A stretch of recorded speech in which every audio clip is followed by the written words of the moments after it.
एक लाख पूत सवा लाख नाती, तारा बड़ घर दिया न बाती। लंका के चहुँ ओर समुंदर सी कोटि सिखाई, और तारा बड़ की खबर न पाई। न आत संग न जात संगाती, क्या होता है चाहे दर पे बांध ले हाथी। कहे कबीर अंत की वारी, अरे हाथ झाड़ जैसे रे चले रे जुआरी, हाथ झाड़ जैसे चले रे जुआरी। आओ संत महात्माओं ने कितनी कितनी सुंदर वाणियाँ हमारे लिए दर्ज कर दी कि 1 लाख पुत्र थे रावण के और सवा लाख पोते थे, लेकिन दिया बाती जलाने वाला नहीं बचा, यानी पूरा का पूरा वंश ही नष्ट हो गया। और कह रहे समुद्र के चारों ओर कोटि सी खाई, लंका के चहुँ ओर कोटि सी खाई, यानी इतना गहरा समुद्र था और बीच में लंका थी, फिर भी देखिए फिर भी वो लंका बच ना पाई। सोचने की बात है। फिर अंत में कह रहे कहे कबीर अंत की वारी, हाथ झाड़ जैसे चले जुआरी। कह रहे अंत में ऐसे जाना पड़ता है जैसे जुआरी हाथ झाड़ के, यानी जुए में सब कुछ खो करके और शाम को घर वापस हाथ झाड़ता और चला जाता निराश होकर के।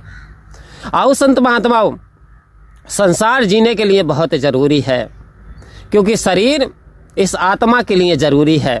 जिस प्रकार से एक नदी में नाव है और दूसरी छोर पे जाना है, तो उस नाव में आपको बैठना पड़ेगा, तभी दूसरी छोर पे जा सकते हैं। अन्यथा समंदर में उतरेंगे, तैरना जानते बहुत सारे जलचर हैं, जल के जीव में आपको खा भी सकते हैं, यानी वहाँ भी हानियाँ हैं आपको। लेकिन एक नाव है, नाव में यदि मल्लाह बैठा है, एक्सपर्ट है, और नाव में आप बैठ गए हैं विश्वास करके, तो नाव में पल्ली पार पहुँच जाएंगे। आओ संत महात्माओं, परमात्मा ने ये शरीर रूपी नाव दी है। यदि इस शरीर रूपी नाव के रहते हुए हमने इस मझधार को पार कर लिया, भवसागर को पार कर लिया, तो वास्तव में हम प्रभु के धाम के प्यारे हो जाएंगे, प्रभु के धाम को पालेंगे, यानी मोक्ष को प्राप्त कर लेंगे। तो कह रहे हैं आए हैं सो जाएंगे, राजा रंग फकीर एक सिंहासन चढ़ चला, एक बंद करके जंजीर। कह रहे दुनिया लफानी है, सबको फना हो जाना है, यहाँ सबको मिटना है, एक दिन मौत किसी को नहीं छोड़ने वाली। जिसने इस पृथ्वी पर जन्म लिया है, चाहे वो राजा हो, चाहे रंक हो, चाहे दीन हो, चाहे दुखिया हो, चाहे अमीर हो, चाहे गरीब हो, चाहे काला हो, चाहे गोरा हो, इससे कोई फर्क नहीं पड़ता, क्योंकि जिस इंसान का जन्म हुआ है उसका मरण भी जरूर हुआ है। इतिहास उठा करके देखते, यहाँ बड़े बड़े वीर, बड़े बड़े शहंशाह, बड़े बड़े दानी हुए, सत्यवादी हुए, लेकिन सभी को जाना पड़ा। रह गया तो नाम रह गया, नाम रहा, कर्ण का नाम रह गया, कर्ण वीर दानी महादानी। नाम रह गया तो राजा हरिश्चंद्र, सत्यवादी हरिश्चंद्र, जिसका अनुसरण करके गांधी जी का जीवन संभल गया। क्योंकि an idea can change your life, एक विचार आपका जीवन बदल सकता है। एक विचार ने गांधी जी का जीवन बदल दिया। जब भारतेंदु नाटक देखा, यानी राजा हरिश्चंद्र का नाटक देखा, तो उस नाटक के दृश्य से गांधी जी का जीवन बदल गया, क्योंकि उन्होंने अपने जीवन में फॉलो किया। आओ संत महात्मा, हमारा भी जीवन बदल जाता है, हमारे भी जीवन में खुशियाँ दौड़ दौड़ करके आती हैं। क्योंकि आखिर दुख है क्या और खुशी क्या है, क्योंकि दुख क्या है, खुशी क्या है, सबसे पहले समझना बहुत ज़रूरी है।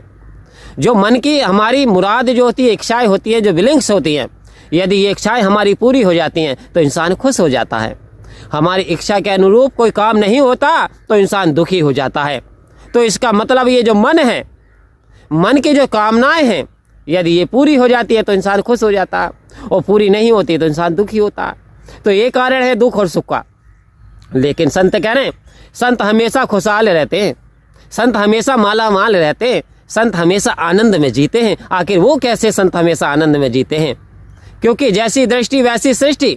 अब संतों की नजरिया जो है वो संत वाला हो गया, उनकी नज़र में ये परमात्मा कण कण में विराजमान है।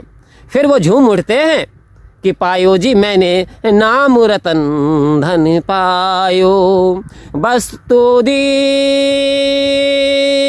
अमोल गुरु ने कर कृपा अपनायो, पायो जी मैंने नाम रतन धन पायो। आओ संत महात्माओं, एक तरफ पूंजीपति के पास जाते हैं, एक तरफ साहूकार के पास जाते हैं जिसकी बड़ी बड़ी गाड़ियां हैं, बिल्डिंगें, हजारों नौकर हैं, लेकिन देखने को मिलता है चेहरा उदास है। पता चलता है छानने पे बहुत परेशान हूँ, आखिर क्या वो सुख संपत्ति भी उसे सुख साधन नहीं दे पा रही।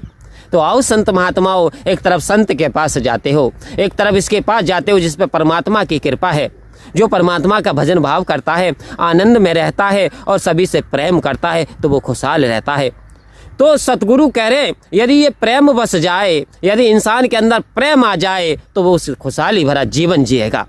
यदि उसकी सोच बदल जाए कि ये जो परमात्मा से बड़ा धन कोई है ही नहीं, गौ धन, गज धन, बाज धन और रतन धन खान, और जब आए संतोष धन सब धन धूल समान। संत इस ओर इशारा दे रहे हैं, सारे धन उस समय धूल बन जाते, मिट्टी बन जाते हैं जब इंसान के अंदर संतोष आ जाता, संतुष्टि आ जाती है, परमात्मा का धन्यवाद देता, शुक्रिया अदा करता है, मेरे प्रभु तेरी कृपा है, हर हाल में मैं खुश हूँ, क्योंकि मुझसे ज़्यादा तो दीन दुखी फुटपाथ पे पड़े हैं, अरे उनके तो घर भी नहीं है, मेरी तो झोंपड़ी है। यानी इस प्रकार से एक संत महात्मा परमात्मा की तारीफ करता है, परमात्मा का धन्यवाद दे सकते हो, जितना दिया है बहुत दिया है, मेरे दाता तेरा शुक्रिया है, मेरे दाता तेरा शुक्रिया है। परम प्यार से कहिए धन्यकार जी।